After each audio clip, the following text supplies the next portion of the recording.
부르심에 제자들이 따랐더니 바다에 큰 놀이 일어나 배가 물결에 덮이게 되었을 때 예수께서는 주무시는지라. 그 제자들이 나와 깨우며 주여 구원하소서, 우리가 죽겠나이다. 어찌하여 무서워하느냐, 믿음이 작은 자들아. 하시고 곧 일어나사 바람과 바다를 꾸짖으시니 아주 잔잔하게 되거늘 그 사람들이 놀랍게 여겨 이가 어떠한 사람이기에 바람과 바다도 순종하는가? 또 예수께서 건너편 가다라 지방에 가심에 귀신 들린 자 둘이 무덤 사이에서 나와 예수를 만나니 그들은 몹시 사나워 아무도 그 길로 지나갈 수 없을 지경이더라. 이에 그들이 소리질러 하나님의 아들이여, 우리가 당신과 무슨 상관이 있나이까? 때가 이르기 전에 우리를 괴롭게 하려고 여기 오셨나이까? 마침 멀리서 많은 돼지떼가 먹고 있는지라. 귀신들이 예수께 간구하여 이르되 만일 우리를 쫓아내시려면 돼지떼에 들여보내주소서. 가라. 하시니 귀신들이 나와서 돼지에게로 들어가는지라. 온 떼가 비탈로 내리더라 바다에 들어가서 물에서 몰사하더니 치던 자들이 달아나 시내에 들어가 이 모든 일과 귀신 들린 자의 일을 고하니 온 시내가 예수를 만나려고 나가서 보고 그 지방에서 떠나시기를 간구하더라. 안녕하세요. 1월 31일 행복한 아침 묵상으로 인사를 드립니다. 오늘 아침 묵상은 제가 여러분들에게 퀴즈 하나를 내려고 합니다. 한번 맞춰보시길 바랍니다. 요셉과 마리아의 아들입니다. 우리를 너무나 사랑하신 분입니다. 그리고 12명의 제자를 두셨고 우리의 죄를 위해서 십자가를 지셨고 다시금 3일 만에 부활하셨습니다. 3일 만에 부활하신 후에 이 땅 가운데 속에서 하늘에 올라가셨고 올라가신 모습 그대로 다시 우리에게 오시겠다라고 약속하셨습니다. 이분은 하나님의 아들입니다. 여러분 누구인가요? 네, 맞습니다. 예수 그리스도입니다.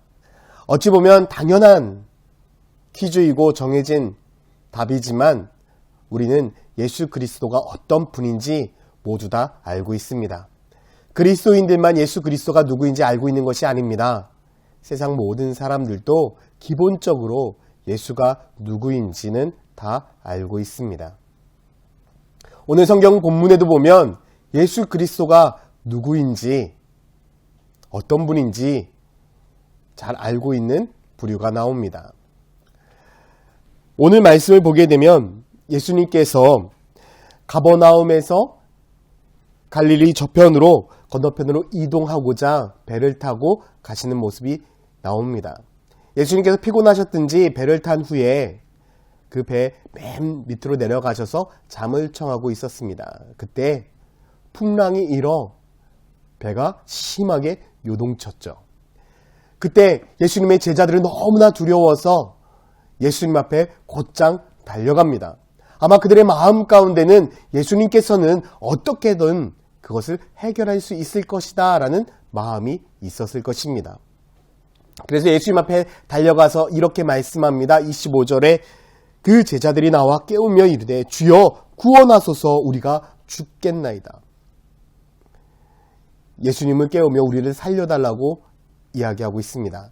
그때 예수님은 제자들을 향하여 이렇게 말씀합니다. 26절에 예수께서 이르시되 어찌하여 무서워하느냐, 믿음이 작은 자들아 하시고 곧 일어나 바람과 바다를 꾸짖으시니 아주 잔잔하게 되거늘. 예수님은 제자들을 오히려 꾸짖으셨습니다. 왜 너희들은 믿음이 없냐? 내가 지금까지 너희들과 함께하면서 무엇을 보았고 너희들은 무엇을 경험했느냐라고 말하고 있는 것입니다. 그리고 예수님은 바람과 바다를 꾸짖으시고 잔잔케 하십니다. 그런데 이 모습을 본 제자들이 깜짝 놀라며 이렇게 답하고 있습니다. 27절입니다. 그 사람들이 놀랍게 여겨 이르되 이가 어떤 사람이기에 바람과 바다도 순종하는가? 여러분, 제자들이 무엇이라고 하는 줄 아십니까?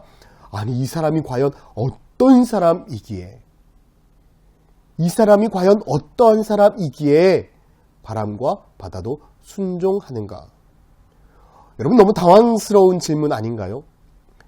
예수님, 그분은 과연 어떤 분인가?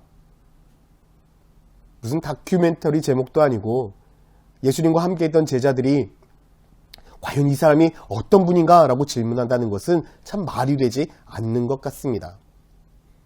그런데 오늘 본문이 더 재미있는 것이 있습니다. 예수님께서 제자들과 함께 가다라 지방을 지나가고 있을 때의 사건입니다. 이제 바다에서 내려서 가다라 지방으로 가고 있는데 한 무덤에서 귀신 둘이 나와서 그들의 길을 막았습니다. 예수님 앞에 섰습니다. 이 귀신이 얼마나 사나웠던지 그 길을 지나갈 수 없었습니다. 그런데 그 귀신의 사나움은요, 두려움이었습니다. 29절에 보면 이렇게 말씀합니다. 이에 그들이 소리질러 이르되 하나님의 아들이여 우리가 당신과 무슨 상관이 있나이까? 때가 이르되 전에 우리를 괴롭게 하려고 여기 오셨나이까? 하더니 귀신의 그 사나움은 예수님을 보고 두려움에 떠는 것이었습니다. 무서운 것이 아니었습니다. 예수 그리스도를 보고 벌벌 떨고 있는 그 모습이 우리들이 보기에 무섭게 사납게 요동치고 있는 것과 같이 보인 것입니다. 그러면서 이 귀신이 예수님을 향하여 무엇이라고 말씀하고 있습니까? 하나님의 아들이라고 말씀합니다. 여러분 재밌지 않습니까?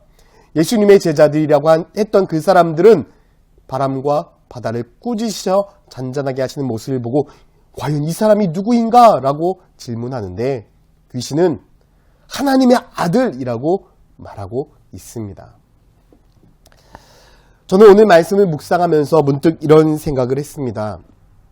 우리들의 삶도 혹 믿음 생활을 하고 신앙생활을 하면서 주님을 온전히 알지 못해서 과연 주님이 누구이신가? 라고 질문할 때는 없는가? 때로는 주님을 내 수준으로 끌어내려서 내 상식선에서 믿음을 갖고 살아가고 있지는 않은가? 오늘 본문은 제자들이 자신들의 상식 수준으로 예수 그리스도를 끌어내린 것입니다.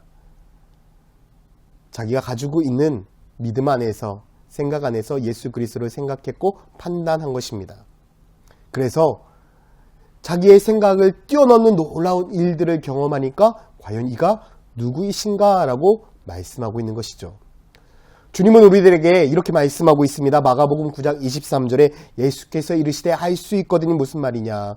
믿는 자에게는 능치 못함이 없느니라. 주님은 우리들에게 말씀하고 있습니다. 내가 할 수 있다? 야, 아니야. 네가 믿으면 돼. 할 수 있거든요. 무슨 말이야? 믿는 자에게는 능치 못함이 없는 거야. 우리들의 삶에 하나님의 은혜를, 하나님의 축복을, 하나님의 능력을 우리들의 수준으로 끌어내리지 않기를 바랍니다. 그리고 하나님의 아들임을 우리가 확신한다면 우리는 이 세상 가운데 속에서 하나님과 함께 능치 못함이 없는 권능의 삶을 살아갈 수 있습니다.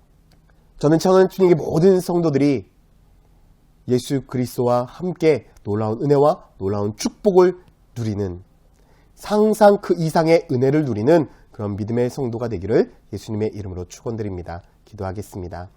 사랑과 은혜가 많으신 아버지 하나님, 오늘 하루도 우리가 주 예수 그리스도만을 의지하고 붙들고 나아가기를 원합니다. 내 생각과 내 수준대로 생각하지 않게 하여 주시고 주님만을 온전히 믿고 주님과 함께 주님께서 베푸시는 놀라운 은혜와 축복을 경험하며 살아가게 하여 주시옵소서. 감사드리며 예수 그리스도의 이름으로 기도드렸습니다. 아멘.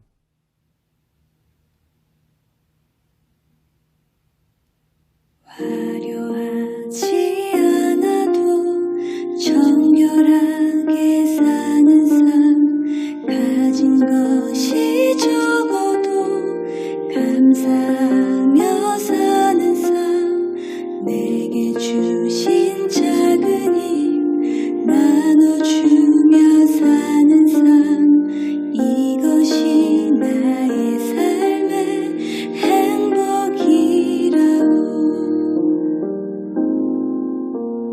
눈물 날 일 많지만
주신